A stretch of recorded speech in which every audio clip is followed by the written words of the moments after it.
Hi, glad to have you here today. Thanks for being here, Jill. Today, I am going to talk about liminal spaces and liminal times and sort of the in between, because I think that one of the best places to find magic in our lives is in the in between spaces that we have. Now, the word liminal comes from a Latin root of the word limen, and limen means threshold or lintel or sill. And so that's where we get the word from. And what it means is it's a transition state, time, or stage of a process, right? And so when we think about liminality, it is that you're not this thing anymore, and you are not yet the other thing that you're going to be, or you're not in this space anymore, and you're not yet in the next space you're going to be. So it's the transition. Now, it's uncomfortable being in a liminal space because the human mind likes order. They like things to be in neat little boxes. And so when we are in a liminal state, it's hard. We want to get through it as quickly as we possibly can. Um, and because it's uncomfortable, there's a lot of folklore about liminal spaces. You'll hear the stories of, like, a group of people is driving and they're out on some country road and they come across a gas station, and they go in and everything's really creepy, and there's, like, someone will be staring at them, or maybe they'll be like, get out, don't be here, go, and or people who are walking down the street at night and they turn a corner and suddenly everything looks off and it looks funny and old and run down, and they get really uncomfortable and they see creepy people. So when we talk about those kind of in between places, we tell horror stories about them. And people like horror stories. It helps us to sort of understand and make sense of the darker things that happen in life in a way that's safe. And so it's one of the reasons I'm reading a book right now called The Frighteners by Reverend Peter Laws. And it is all about why people love horror so much. So it's really interesting. So that's one of the reasons we tell those kind of creepy stories about liminal spaces. But it's also to manage that discomfort that we have with liminality. And we don't celebrate it. We do to a minor degree, which I'm going to talk about in a little bit, but for the most part, we don't. Now, the thresholds. So if you're going to be using liminality in your sort of day-to-day life, typically the easiest way to do it is when you look at the symbolism, right? You think about being in transition when you're walking through a doorway or you're walking from inside to outside. And you can pay attention to the energy when you move from one space to another, how it changes, how different spaces feel different.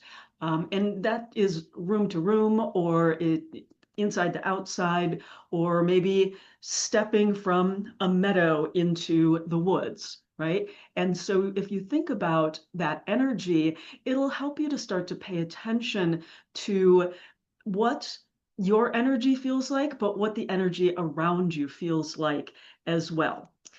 Now, there's a couple of different kinds of liminal spaces, and I'm going to talk about those. The first is in a category of like man-made things. And at some point, like, a space might have not been liminal once, but it is now, like an abandoned building. There are crossroads where we have roads that cross. And there's a lot of magic that people do at the crossroads because it's really powerful symbolism. You have a choice at a crossroads. Are you going to keep going the direction you're going? Are you going to turn left or turn right? Are you going to go back? And so it's symbolic of a lot of decisions that we make. And that's why I think people do a lot of magic at the crossroads. And there's lots of folklore about, you meet the devil or a demon at the crossroads to petition them for something or other. And, that's a decision in and of itself. So when we look at those kinds of man-made liminal spaces, they give us the stories. And you also have lots of stories in abandoned buildings and different, abandoned, uh, you know, wherever you're having something that was built that was once a lively place that had people in it, and now it is not. There's lots of stories about how creepy that is. Now, there's also something called non-places. And non-places are um, places where you're not necessarily yourself completely. You're in a place in which you are acting out a role. And what I mean by that is when you say you're in an airport, right? Your role is to be a traveler. And so that's what you're there to do. And that's what the most important thing about you is at that point. And the same goes for shopping malls. And even when you're driving, if you're commuting, your role is to be a commuter. And you all have to work together to get everybody to where they're going, or, things will break down. And so what that and non-places are non-places for some people, not necessarily for other people, right? If you work at an airport, you work in a kiosk or a little shop in an airport, that's not a non-place to you because you have relationships there. You have coworkers, you have, security people that you see, you have all these, and so it's not a non-place for you, but for me, I am, not at home anymore. I'm not even on the plane yet. I am in the middle. I'm on that journey. There are also institutions that can be liminal non-places. And that's things like boarding schools, dorms, even on ships, like sailors on ships. And again, they have a specific role in those places, and they're no longer living at home. And at some point, they're going to be living either back at home or somewhere else. And it's a period of time that they're living there, so they're not really living their full life. They're away from their ordinary life. They're not seeing their parents or their family or their friends. And so that would be considered a non-place in that way. Now, there are some darker kinds of places that are liminal non-places. Um, oh, don't know why that is. So there are other places like mental health facilities and prisons. And the interesting thing about that, like in prisons, for example, there's obviously a lot of rules. And the guards, they're playing that role, the inmates are playing their role, but there's also a societal structure that sort of fits in around those specific rules. There are, groups of people that hang out together and have each other's back, gangs. And there are ways that you can get stuff that is not supposed to be had in there. There's a process around that. So they build their own societies to an extent in some of these non-spaces. Now, going back to some less ominous non-spaces, museums are definitely a liminal space and a non-space, not because of the fact that they're, just a place to go that's out of your daily life, but also they bring in artifacts that are from different times, different places around the world. And so you've got all of these different cultures coming together. Same kind of thing with botanical gardens, because you've got plants from all over the world.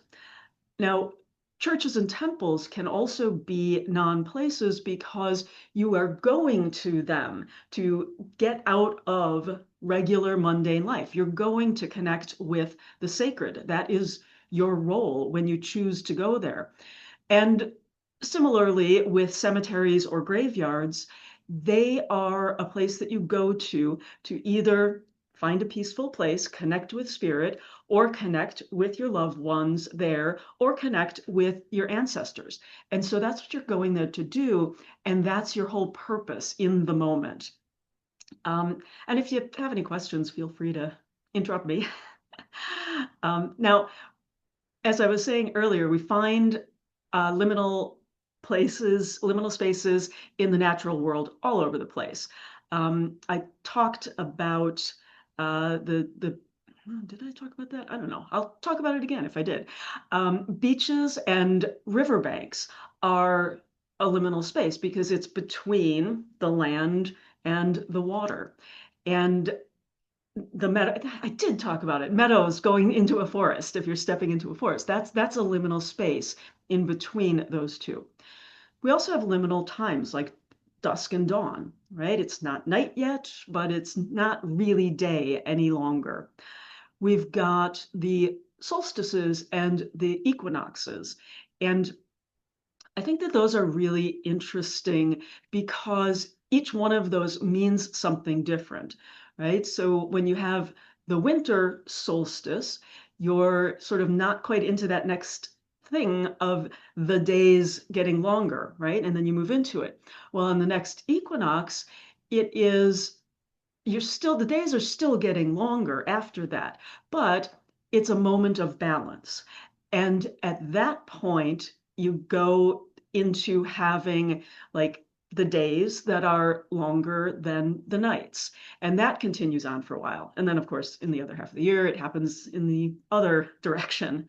Um, Even, seasons. We were talking about this earlier, where when you're in the spring, like sometimes it's, 75 and sunny. Sometimes it's, back to winter.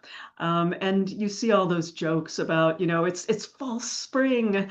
I was fooled again this year and winter's back. And so lots of examples where we can connect with nature and find liminality. Now, we also find it in sort of things that we do. And the biggest sort of liminal times I can think of in life is with either getting your first period for people who get periods or menopause when you don't ever get them again. And those are obviously traumatic, tumultuous, hormonal transition periods, and again, not comfortable for us at all. But there's lots of other things that we experience that are liminal. When we're falling asleep, that is a liminal time when we're not quite there. And it's also when we're waking up. Waking up is a process as well.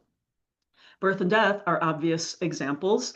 And because again, death is a process, even though we don't like to think about death that much, it happens over time. It happens in stages. When we're in the middle of eating, that's a liminal time. You're not hungry anymore. You're not yet, having filled with nourishment.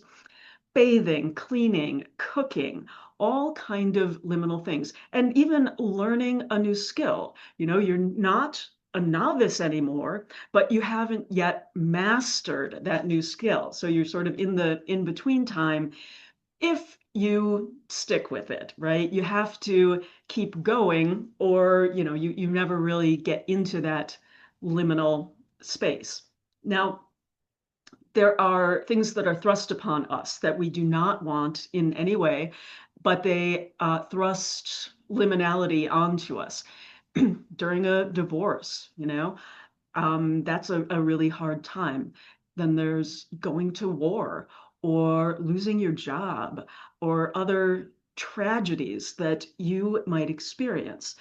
And all of those things are a change, we're not still at peace, and yet we're not out the other side with a victor or uh, some other kind of definitive answer. Yeah, Jill, go ahead. So, in trying to understand what liminal spaces are, they're the transition period Mhm. into the activity or space that we're in? Yeah, so Or does it encompass the activity altogether?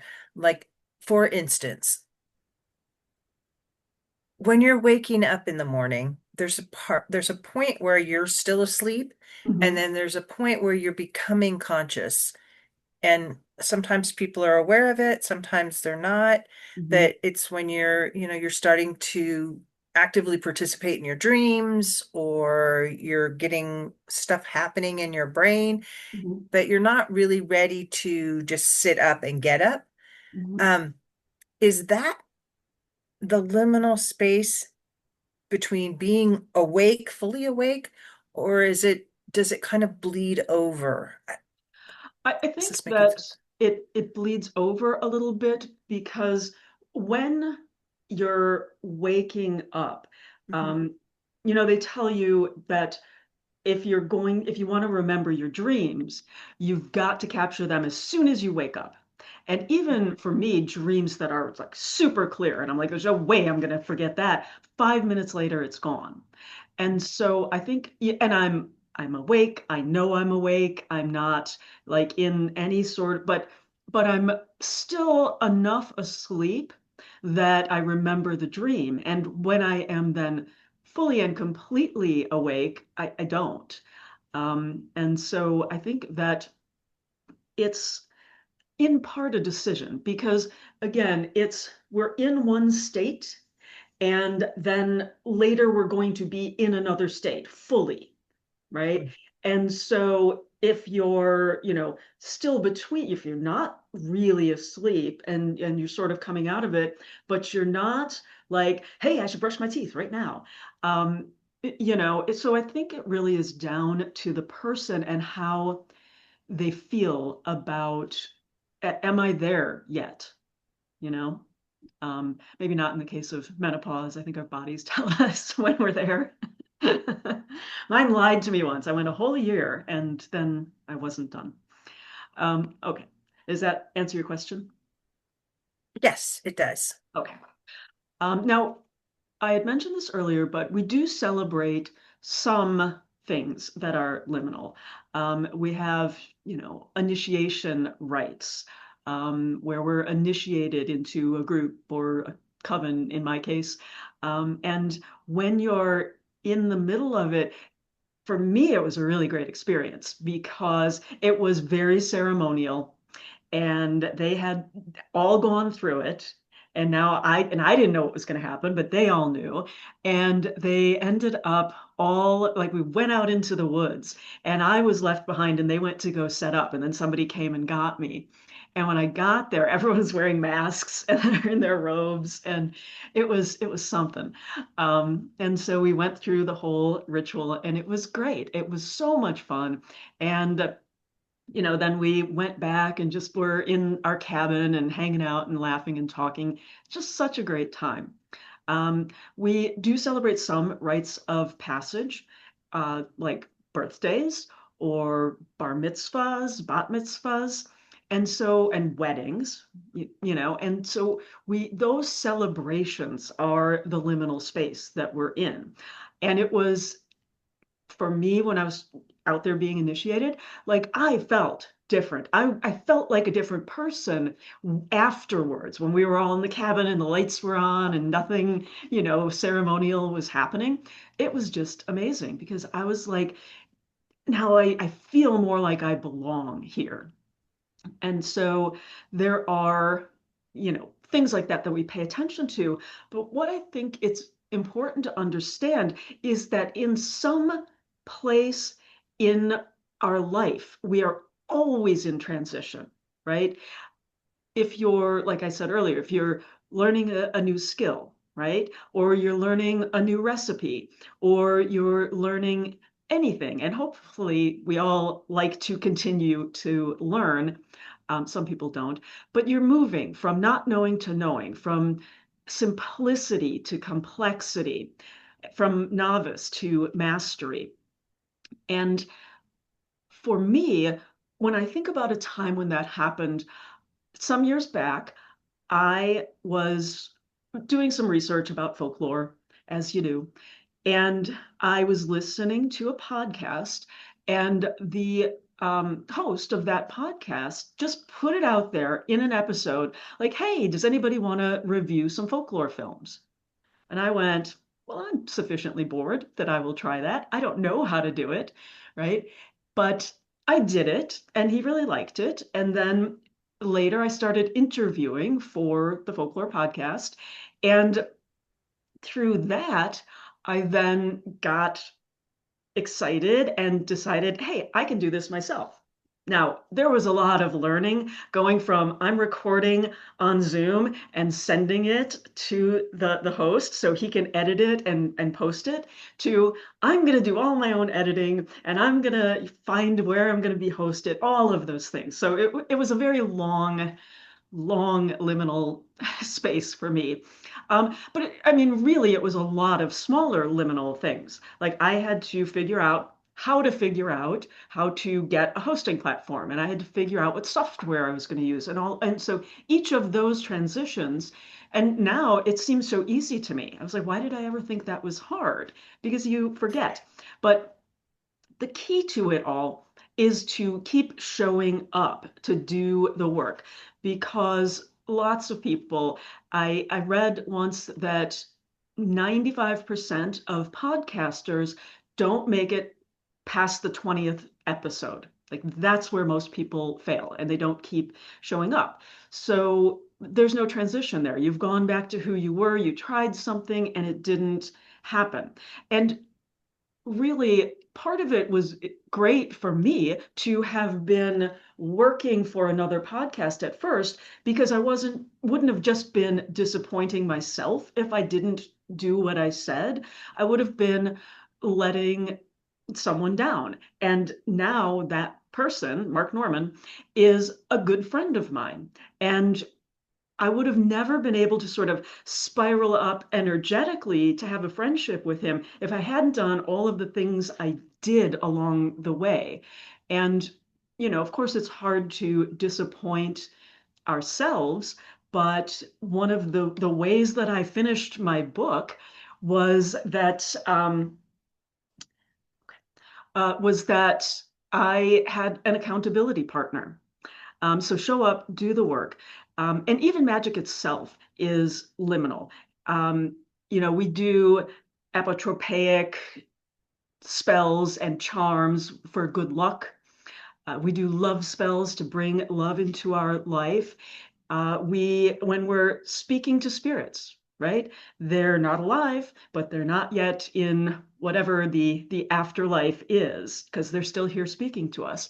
So when you think about your magic and working through that magic and those liminal spaces, um, keep in mind that not only are liminal spaces a powerful metaphor for us, but it's also a way that you can practice your skills when you're paying attention to those energies, when you're remembering to notice the magic around you through liminality, you're refining and honing and strengthening your own magical skills. So, any other questions? No, but I have an observation if you'd Okay. like me to share. I, I've been struggling with a shoulder problem on my Yep. right side and a cyst problem on my left side. And I'm wondering if there are two separate liminal spaces that also combine to be one liminal space because of the limiting, the amount that together, they Mhm. limit my ability to do certain things. Right. But individually, they also have their own space where I'm traveling through and getting feedback. Yeah, I think that because we're complex creatures, that it can be very much a layered thing because you're working through the shoulder, right? And you've got that mobility issue and you're trying to get through that in certain ways. And then you've got other stuff that you're doing for your foot to, try and work through that. But you know, once upon a time, you were a healthy person, right? You didn't have these situations, these Yeah, conditions, right?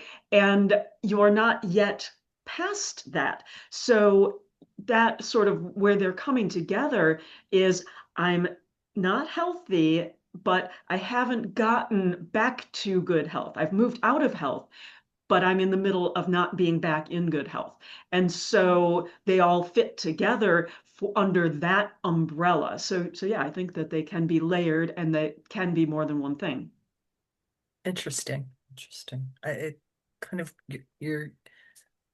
your whole explanation of liminal spaces has given me a new perspective for working through this Hmm. and more being at peace with the experience as it is right now, Hmm. because I think that's where magic happens. It's in the now and the awareness of Right. what it's bringing to you. Well, the other thing that I Right. might look at is, you know, I don't yet know how to get my body back to good health. Mhm. And afterwards, you will know. So, what Mhm. this other, besides just like being unwell and feeling bad, you're also in a liminal space of learning. You're developing this new knowledge for yourself of how to. And that's, I think, much more powerful than sort of that. And being in pain is terrible. And it makes me feel helpless. And I hate it. But if you're like, I'm in control of this and I'm going to learn because I remember when I was at my most sick, I was just like, I can't fight anymore. And my friend said to me, he's like, Tracy, you said whatever it takes. So you're not done. Right. And I got better and my quality of life got better. So yeah, maybe it's just a learning what you need to know now for what your body's doing. It's been an interesting experience Yeah. Yes. so far. Yes, indeed. All right. And there's always twists and turns. That's just feel like you think one thing has happened and you're really excited about that, and then something else happens that you didn't expect. Yeah. Yeah. Well, and people talk about one step forward, two steps back. To Mhm. me, it's more like a spiral. So when you feel like you're stepping back, you're still spiraling up, right? But you're Mhm. just sort of revisiting something before that didn't get solved, right? Mhm. If you knew today how to fix both of those problems for yourself, you would just do it, right? Right. So the universe does give you a chance to circle back around and say, hey, there's something here you need to learn. So I think that those kinds of opportunities are always available to us. Love that. Love All right. that, how the universe works. All right. Well, go out and observe your liminal magic in the world.